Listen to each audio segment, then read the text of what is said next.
Assalamualaikum warahmatullahi wabarakatuh. Bismillahirrahmanirrahim. Alhamdulillah. Alhamdulillahilladzi afiyana ba'dama amatana wa ilaihin nusyur. Wa ba'du an Jabirin radhiyallahu anhu qala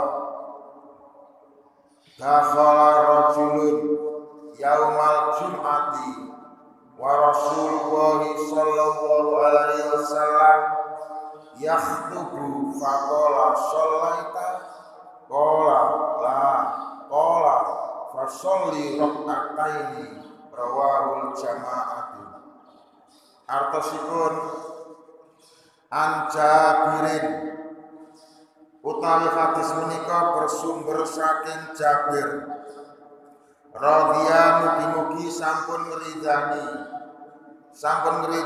sapa Allah ngridani anhu sangka Jabir ola ngocap sapa Jabir dakhala sampun mlebet sapa rajulun seorang laki-laki mlebu yaumal jumuati yaitu masuk ana ing dina Jumat wa Rasulullah sedangkan Rasulullah sallallahu alaihi wasallam yakhtubu kang lagi khutbah Jumat sapa Rasul faqala banjur bersabda sapa Rasul sholaita ana ta salat sapa sira qala jawab sapa rajul la dereng qala banjur sabda sapa nabi fasolli mongko salat sira rak'ataini iku salat sunat 2 rakaat rawa telah ngriwayatno ing hadis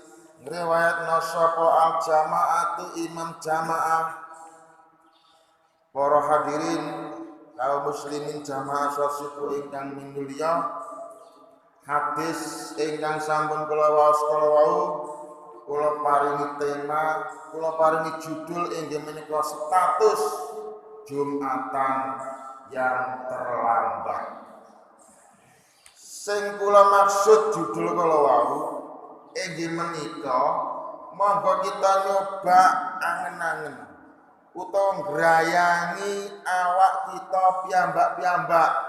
Wis gak usah wong liya sing digrayangi, ayo rumangsa dhewe-dhewe. Saumpama ana ing dina Jumat banjur dhewek lunga Jumatan teka ana ing masjid, status Jumatan dhewek niku tepat waktu napa terlambat.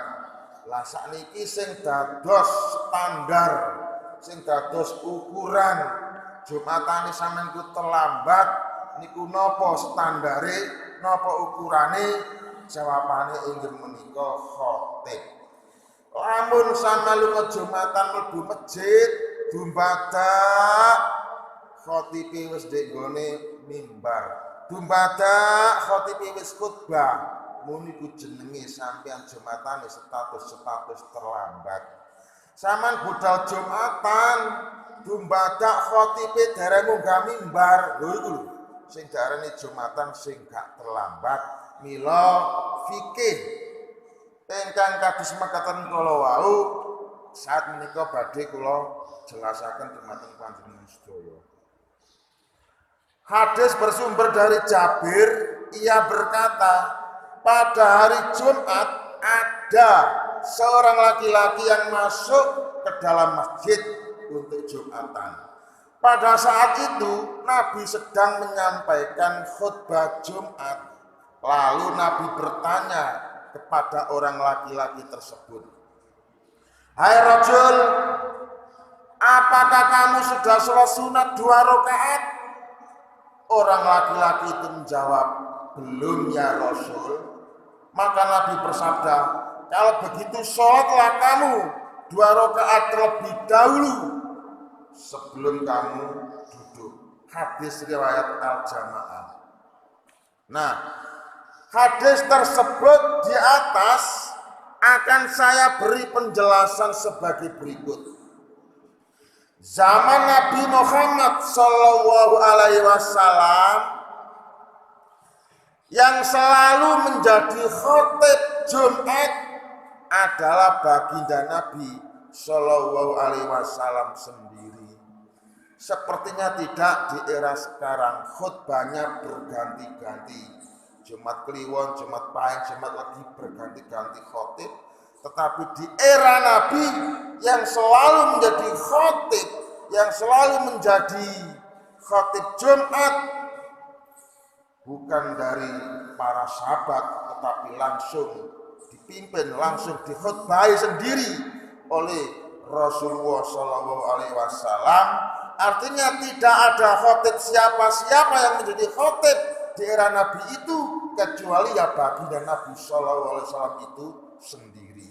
Ateges Nabi Muhammad Shallallahu Alaihi Wasallam yang menyampaikan khutbah Jumat, lalu para sahabat yang menjadi pendengarnya, para sahabat yang menjadi mustami'inya. Nah, sebelum Nabi Muhammad Shallallahu Alaihi Wasallam berdiri di atas mimbar untuk memulai khutbah Jumat, semua para sahabat dan kaum muslimin mereka itu sudah siap duduk berada di dalam masjid untuk mendengarkan khutbah, untuk mendengarkan khutbah Jumat yang akan disampaikan oleh Rasulullah Shallallahu Alaihi Wasallam. Jadi di era Jumatannya Nabi itu rata-rata sagurune Nabi naik mimbar, kaum muslimin tumplek-blek kabeh wis padha ning jero masjid. Go ana era Nabi iku Nabi wis khotbah dadak ge mlaku ndek dalan, ge klengseng-klengseng, kari ting telepok. Belum pernah saya temukan referensi seperti itu. Baru satu ini nanti yang akan jelaskan. Begitu waktu khutbah sudah masuk, Rasulullah Shallallahu Alaihi Wasallam langsung berdiri di atas mimbar untuk memulai khutbahnya. Dan para sahabat mulai berkonsentrasi mendengarkan dengan seksama isi materi khutbah yang akan sedang disampaikan oleh Rasulullah Shallallahu Alaihi Wasallam. Karena Nabi Muhammad sebagai khotib dan para sahabat sebagai mustami'in disiplin tepat waktu dalam memulai Jumatan, maka suasana khutbah Jumat pada zaman Nabi benar-benar berlangsung dengan khidmat tanpa ada yang tertinggal atau tanpa ada yang datang terlambat. Tapi ini kapan digone kebudayaan dewek sing dewek meroi wis gak kurang wong Jumatan terlambat hampir separuh masjid. Ya bener kabeh itu Jumatan, cuma beda status. Ana sing status iki mau kari, ana sing tepat waktu. Lah dewek saiso-isoe ayo diupayakno ya apa carane Jumatan dewek meneh gak sampe dadi Jumatan sing kari, gak dadi Jumatan sing terlambat sakwise ngilmoni sing kaya ngene iki. Akan tetapi pada suatu hari tahu-tahu ada orang laki-laki mendatangi Jumatan dengan terlambat. Zaman Nabi ku ya ana wong terlambat, cuma mek siji tok iki lho sing ditulis ning gone apa referensi atau hadis. Ya mungkin iki digawe pembelajaran umate dewek-dewek iki. Wis nggone Nabi dikai siji contoh terlambat. Iku cek gawe penjelasan, gawe keterangan iki contoh, boyo aja ditiru. Jumatan sing terlambat sing kados mekaten kala wau. Kemungkinan seperti itu kehendak Allah. Dikatakan terlambat karena Nabi sudah berkhutbah, tapi orang ini baru datang. Biasanya Nabi kalau sudah berdiri khutbah itu sudah tidak ada orang yang terlambat, tapi kali ini ujuk-ujuk ada orang yang terlambat. Kok tumben, kok dongaren. Ya mono sampai yamini Nabi khutbah gak tau ono sing kari, dadak dina iki jumbadak ono wong sing kari. Orang ini dikatakan terlambat karena Nabi sudah mulai khutbah, ternyata dia baru datang lalu masuk ke dalam masjid dan langsung duduk ikut mendengarkan khutbah Nabi tanpa sholat sunat 2 rakaat terlebih dahulu. Maka orang ini dipandang aneh karena zaman Nabi tidak terbiasa Jumatan terlambat, tapi orang ini kok terlambat dipandang aneh. Tahu-tahu ada orang yang terlambat.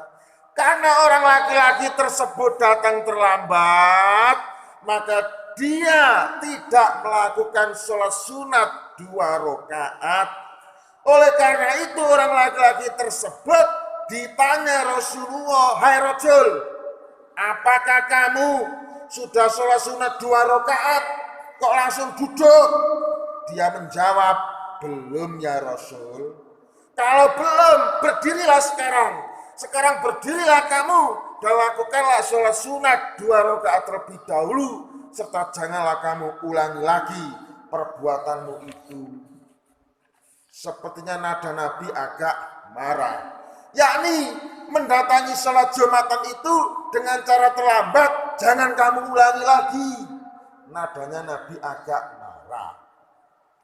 Jadi Rasulullah SAW menyikapi orang Islam yang mendatangi sholat Jumat dengan cara terlambat itu disikapi dengan setengah marah, dengan setengah muring-muring. Rasulullah SAW setengah marah, nek kapan ono wong Islam Jumatan dadak terlambat, itu disikapi dengan nada marah. Itu berarti bahwa orang Islam apabila mendatangi sholat Jumat jangan sampai ada yang terlambat. Ini pesan moralnya.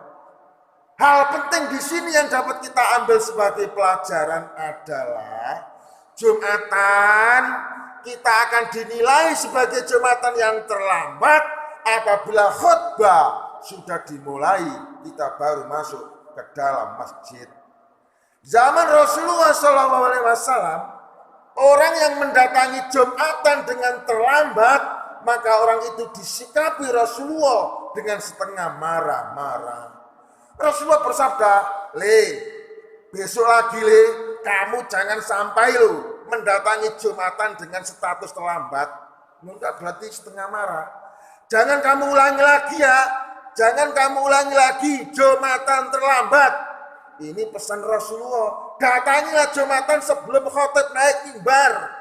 Pesan moral dari sikap Rasulullah SAW seperti ini adalah disiplinlah menggunakan waktu untuk Jumatan, jangan sampai terlambat. Itu berarti bahwa Jumatan yang terjadi pada zaman Nabi tidak ada sahabat yang terlambat kecuali satu orang yang diceritakan dalam hadis ini. Untuk apa? Untuk memberi peringatan kepada kita semua atau supaya dibuat pelajaran bagi kita semua agar hendaknya Jumatan kita itu jangan sampai terlambat. Seperti yang telah diceritakan dalam hadis tersebut di atas. Jika terpaksa Jumatan kita itu terlambat, maka resikonya adalah kita tidak akan mendapat bagian pahala Jumatan yang sudah diatur menjadi 5 bagian. Nah, 5 bagian itu apa saja? Bagian yang datang urutan nomor pertama, maka dia akan mendapat pahala seharga binatang unta. Bagi yang datang urutan nomor kedua, maka dia akan mendapat pahala seharga binatang sapi. Bagi yang datang urutan nomor ketiga, maka dia akan mendapat pahala seharga binatang kambing. Bagi yang datang urutan nomor keempat, maka dia akan mendapat pahala seharga binatang ayam. Dan bagi yang datang urutan nomor kelima, maka dia akan mendapat pahala seharga telur ayam. Dan apabila khatib sudah mulai berkhutbah, maka malaikat menutup bukunya untuk ikut serta mendengarkan khutbah. Dari kacamata fikih berarti rugi besar bagi orang Islam yang mendatangi Jumatan dengan status terlambat, karena dia tidak akan mendapatkan jatah pahala dari 5 bagian pahala yang telah disediakan sebagaimana tersebut di atas. Saudara-saudara, semoga kuliah subuh saya ini dapat mengingatkan kembali diri kita semua untuk tidak datang Jumatan dengan status terlambat, tapi kita upayakan sebisa mungkin mendatangi Jumatan sebelum khutbah dimulai. Seperti itulah kiranya maksud hadis yang saya baca. Semoga bisa kita pahami semua untuk diterapkan dalam kehidupan kita sehari-hari. Sekian, terima kasih. Ihdinas siratal mustaqim. Wassalamualaikum warahmatullahi wabarakatuh.